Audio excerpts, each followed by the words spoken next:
Fellow Nigerians, in my address on Sunday, 29th March 2020, I asked the residents of Lagos and the Ogun states, as well as the Federal Capital Territory, to stay at home for an initial period of 14 days, starting from Monday, 30th March 2020. Many state governments also introduced similar restrictions. As you are democratically elected leaders, we made this difficult decision, knowing fully well it will severely disrupt your livelihoods and bring undue hardship to you, your loved ones, and your communities. However, such sacrifices are needed to limit the spread of COVID-19 in our country. They were necessary to save lives. Our objective was, and still remains, to contain the spread of the coronavirus and to provide space, time, and resources for an aggressive and collective action. The level of compliance to the COVID-19 guidelines issued has been generally good across the country. I wish to thank you all most sincerely for the great sacrifice you are making for each other at this critical time. I will take this opportunity to recognize the massive support from our traditional rulers, the Christian Association of Nigeria, and the Nigerian Supreme Council for Islamic Affairs during this pandemic. I also acknowledge the support and contributions received from public spirited individuals, the business community, and our international partners and friends. I must also thank the media houses, celebrities, and other public figures for the great work they are doing in sensitizing our citizens on hygienic practices, social distancing, and issues associated with social gatherings. As a result of the overwhelming support and cooperation received, we were able to achieve a lot during these 14 days of initial lockdown. We implemented comprehensive public health measures that intensified our case identification, testing, isolation, and contact tracing capabilities. To date, we have identified 92% of all identified contacts, while doubling the number of testing laboratories in the country and raising our testing capacity to 1,500 tests per day. We also train over 7,000 healthcare workers on infection prevention and control while deploying NCDC teams to 19 states of the Federation. Lagos and Abuja today have the capacity to admit some 1,000 patients each across several treatment centers. Many state governments have also made provisions for isolation wards and treatment centers. We will also build similar centers near our airports and land borders. Using our resources and those provided through donations, we will adequately equip and man these centers in the coming weeks. Already, healthcare workers across all the treatment centers have been provided with the personal protective equipment that they need to safely carry out the care they provide. Our hope and prayers are that we do not have to use all these centers, but we will be ready for all eventualities. At this point, I must recognize the incredible work being done by our healthcare workers and volunteers across the country, especially in frontline areas of Lagos and Ogun states, as well as the Federal Capital Territory. You are our heroes, and as a nation, we will forever remain grateful for your sacrifice during this very difficult time. More measures to motivate our healthcare workers are being introduced, which we will announce in the coming weeks. As a nation, we are on the right track to win the fight against COVID-19. However, I remain concerned about the increase in number of confirmed cases and deaths being reported across the world and in Nigeria especially. On 30th March 2020, when we started our lockdown in conforming with medical and scientific advice, the total number of confirmed cases across the world was over 780,000. Yesterday, the number of confirmed COVID-19 cases globally was over 1,850,000. This figure is more than double in 2 weeks. In the last 14 days alone, over 70,000 people have died due to this disease. In the same period, we have seen the health system of even the most developed nations being overwhelmed by this virus. Here in Nigeria, we had 131 confirmed cases of COVID-19 in 12 states on 30th March 2020. This morning, Nigeria had 323 confirmed cases in 20 states. Unfortunately, we now have 10 fatalities. Lagos State remains the center and accounts for 54% of the confirmed cases in Nigeria. When combined with FCT, the two locations represent over 71% of the confirmed cases in Nigeria.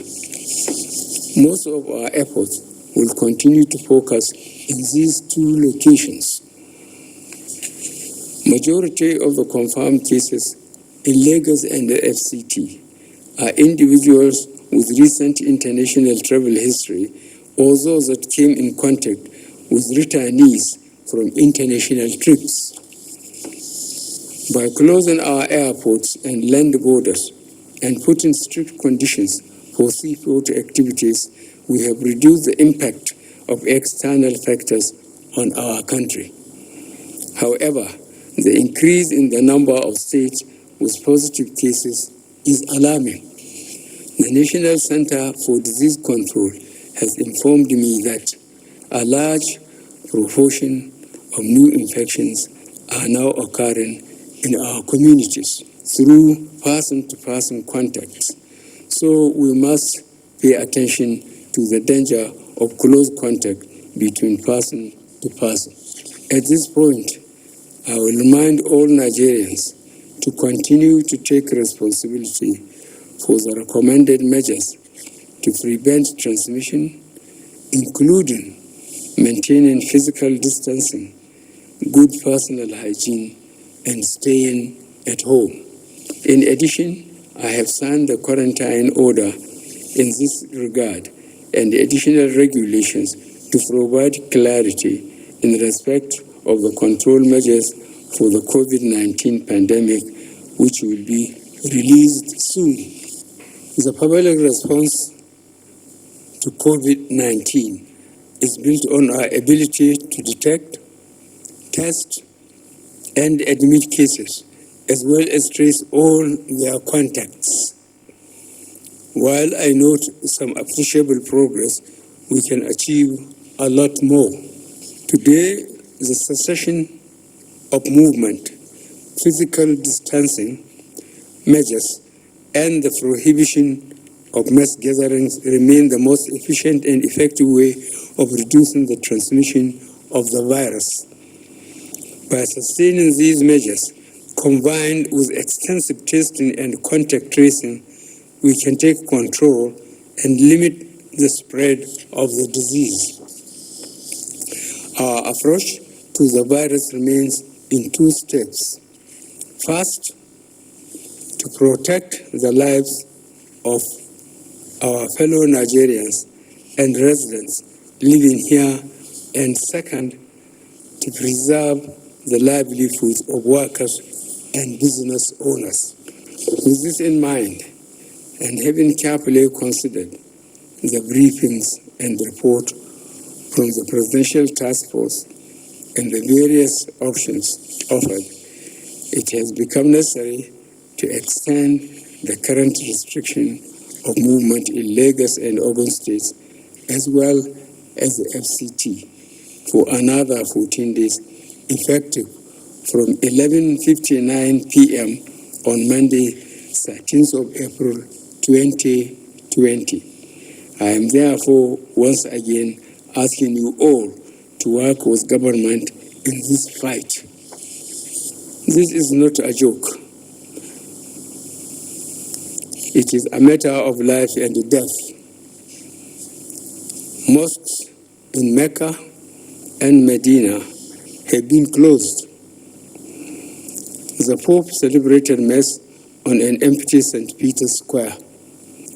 The famous Notre Dame Cathedral in Paris held Easter Mass with less than 10 people. India, Italy, and France are in complete lockdown. Other countries are in the process of following suit. We cannot be lax. The previously issued guidelines on exempted services shall remain. This is a difficult decision to take, but I am convinced that this is the right decision. The evidence is clear. The repercussions of any premature end to the lockdown action is unimaginable. We must not lose the gains achieved thus far. We must not allow a rapid increase in community transmission. We must endure a little longer. I will therefore take this opportunity to urge you all to notify the relevant authorities if you or your loved ones develop any symptoms. I will also ask our healthcare professionals to redouble their efforts to identify all suspected cases, bring them into care, and prevent transmission to others. No country can afford the full impact of a sustained restriction of movement on its economy.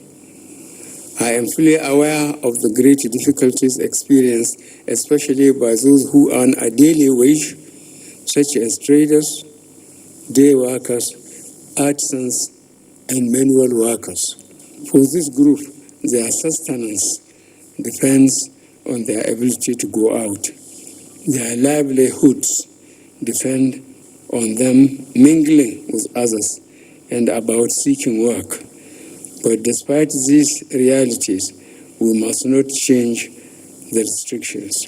In the last 2 weeks, we announced palliative measures such as food distribution, cash transfers, and loans repayment waivers to ease the pains of our restrictive policies during this difficult time. These palliatives will be sustained. I have also directed that the current social register be expanded from 2.6 million households to 3.6 million households in the next 2 weeks. This means we will support an additional 1 million homes with our social investment programs. A technical committee is working on this and will submit a report to me by the end of this week. The security agencies have risen to the challenges posed by this unprecedented situation with gallantry, and I commend them. I urge them to continue to maintain utmost vigilance, firmness, as well as restraint in enforcing the restriction orders while not neglecting statutory security responsibilities. Fellow Nigerians, follow the instructions on social distancing. The irresponsibility of the few can lead to the death of many. Your freedom ends where other people's rights begin. The response of our state governors has been particularly impressive, especially in aligning their policies and actions to those of the federal government. In the coming weeks, I want to assure you that the federal government, through the Presidential Task Force, will do whatever it takes to support you in this very difficult period. I have no doubt that by working together and carefully following the rules, we shall get over this pandemic. I must also thank the legislative arm of government for all their support and donations in this very difficult period. This collaboration is critical to the short and long-term success of all the measures that we have instituted in response to the pandemic. As a result of this pandemic, the world as we know it has changed. The way we interact with each other, conduct our businesses and trade, travel, educate our children, and earn our livelihood will be different. To ensure our economy adapts to this new reality, I am directing the Ministers of Industry, Trade and Investment, Communication and Digital Economy, Science and Technology, Transportation, Aviation, Interior, Health, Works and Housing, Labor and Employment, and Education to jointly develop a comprehensive policy for a Nigerian economy functioning with COVID-19. The ministers will be supported by the Presidential Economic Advisory Council and the Economic Sustainability Committee in executing this mandate. I am also directing the Minister of Agriculture and Rural Development, the National Security Advisor, the Vice Chairman, National Food Security Council, and the Chairman, Presidential Fertilizer Initiative, to work with the Presidential Task Force on COVID-19 to ensure the impact of this pandemic on our 2020 farming season is minimized. Finally, I want to thank the members of the Presidential Task Force on COVID-19 for all their hard work so far. Indeed, the patriotism shown in your work is exemplary and highly commendable. Fellow Nigerians, I have no doubt that by working together and carefully following the rules, we shall get over this pandemic and emerge stronger in the end. I thank you all for listening, and may God bless the Federal Republic of Nigeria.